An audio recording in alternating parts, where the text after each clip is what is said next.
All right, so one viral LinkedIn post got me 442 leads, 31 meetings booked, and $186,000 in pipeline. I'm going to share the exact blueprints, that I use in order for me to achieve this. I'll show you how to write a viral post that hits 70,000 impressions. I'll show you the profile hack, that gets me hot inbound leads. I'll show you the exact landing page, that I use in order to turn profile views into leads, which is like something that most people don't do. Stick around to the end because I'll also show you the exact DM script, that we use in order for us to book meetings, using LinkedIn, because a lot of people just leverage their personal brand in order to get leads. I'll actually show you how to convert prospects into meetings using DMs as well. So yeah, so let's actually dive in. So in this case, the exact process that I use in order for me to come up with this post was really simple. Is now I use a tool called OfferUp. I used to do this manually and stuff, but it's a lot better with OfferUp. I literally just looked at the post that did well already within my content, and I was like, let me try to repost stuff that has already worked. Basically, this is a signal that it is worked already, therefore I can reuse it and repurpose it in this case. And I see a lot of people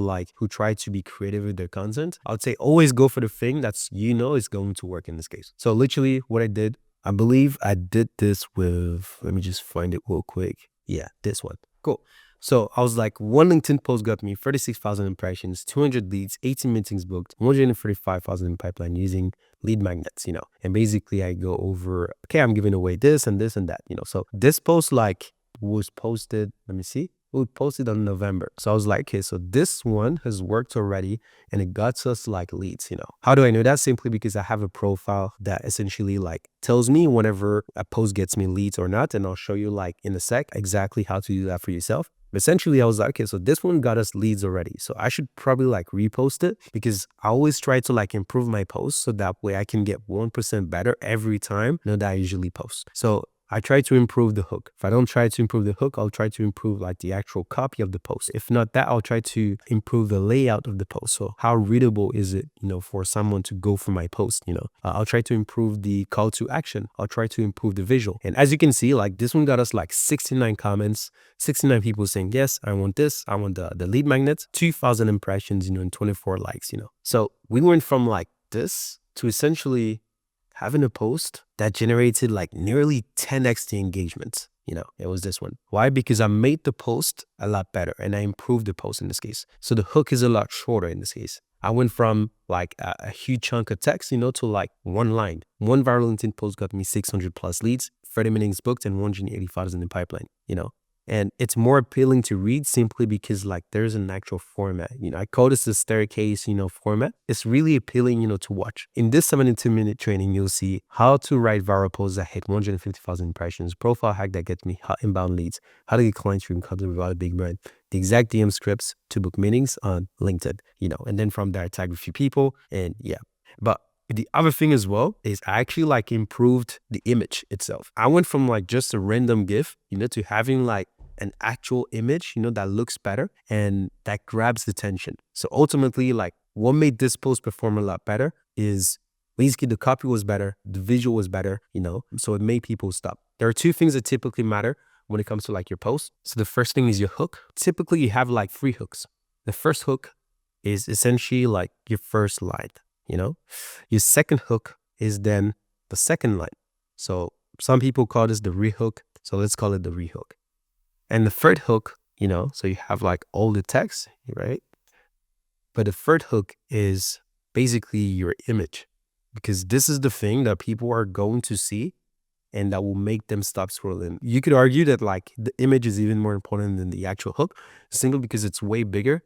And when you see an image, this is what actually makes you stop, Then you read the text, in my opinion. Text was really, really similar, but the image was 10 times better in this case. So if you do something like this as well, you need to make sure that you basically improve, your copy, but at the same time you improve your designs as well. If you don't have proven posts that have worked already, that's completely fine. You just go and talk to your competitors. I mean, don't necessarily talk to them, but go on their posts and then from there see what kind of content that they have worked in the past. And one signal that I would use for this one is I'll basically leverage post that has lots of comments in this case, because comments, it's a lot easier to like something, but with comments, it takes time, for someone to go through it and then from there actually comment something. So that's why I would focus on this one metric, which is comments, instead of likes, reshares and stuff, reposts. So yeah.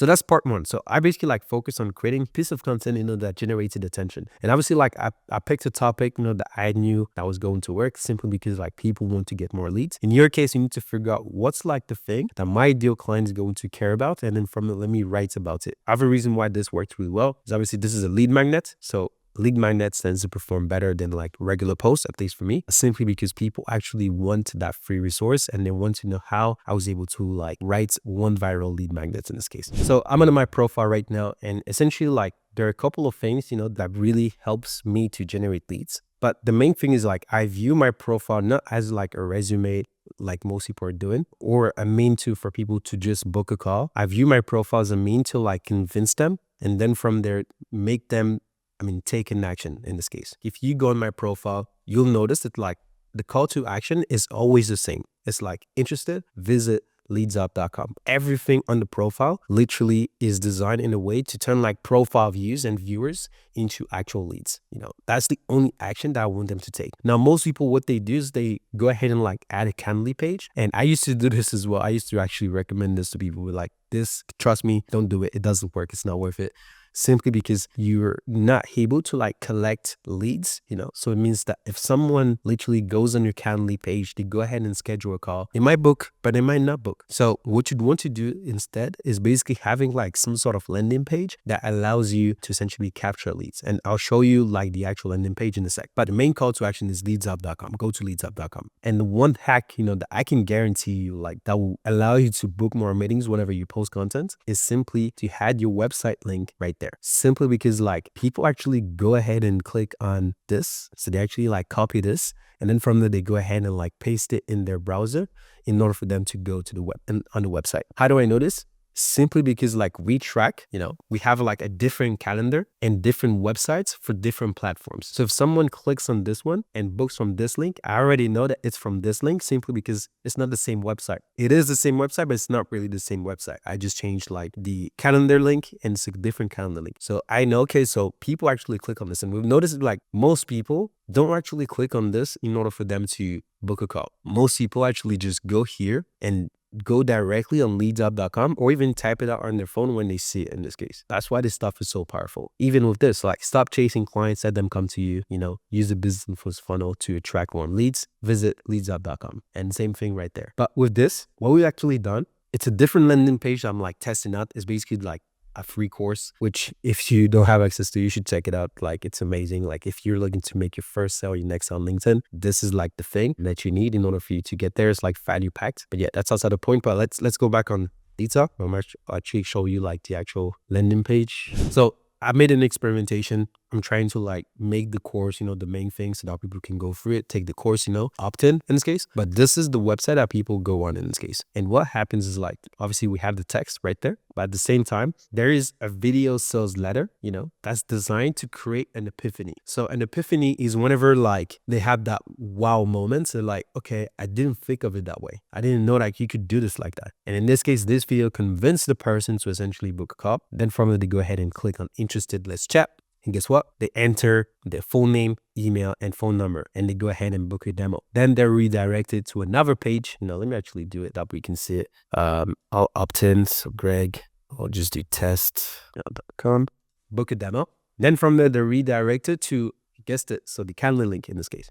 So even if they don't end up like booking a call, I still have access to the phone number and email, and I can still remarket, add them to some sort of like email list, or even better, actually just reach out and say, hey, I noticed that you actually didn't book a call yet. Like I'll be curious to know why, So you'll notice that you'll end up booking like way more calls if you had this opt-in page before they book. Really, really, really powerful. So this is like the profile hack, that I've been using in order for me to get leads. From there, I'll actually show you like the last thing, which is how we leverage DMs. You can use your lead magnet post as a mean for you to start a conversation. So for example, like for this one, we got like 1,490 people that ultimately commented. Some of these people are not going to fit our specific ICP, but some of them will fit the ICP. And that's basically like a mean for you to start a conversation in this case. You start a conversation in order for you to like find inefficiencies and then from there ask questions in this case. So that's why I'm like, okay, awesome. I see you're quite active on the platform and that you post often. You must be generating a few leads. How many leads are you getting a week with LinkedIn? Saying, yeah, I'm still building brand. I don't have a concrete offer yet, so I need help with that. If I want to pull in leads, ideally, I'd ask my audience to get their help to define their offer, but in the public. So at this point, I can then ask another question in order for me to find another inefficiency. So in this case, it's almost like you go to the doctor, and you mention all of your pain points and you're like, yeah, actually, this actually hurts, It's like, okay, cool. But when you do this, like, where does do you feel the pain here or here or here, And the doctor ultimately asks you questions and at the end, he gives you the prescription in this case. And you literally do the same thing. One hack that I like to use for this, the water framework, and I'll actually break it down. Let me go back on my row. So typically, let's say that you and I were competing against each other. Let's say that we're actually in New York. Let's say it's like super, super hot during summer in New York. We're selling bottles of water. So let's say like you have 5, I have 5. Okay. Let's say that you go ahead and reach out to people to New Yorkers or even tourists and you say, hey, I'm curious, like, do you want water? Like, do you want this bottle of water, that I have? It's like really good. Do you want it? Some people, like out of those 5 people that you're going to reach out to, you might get one person that actually says, hey, yes, I actually want water. Then you're going to go ahead and like maybe make like $2.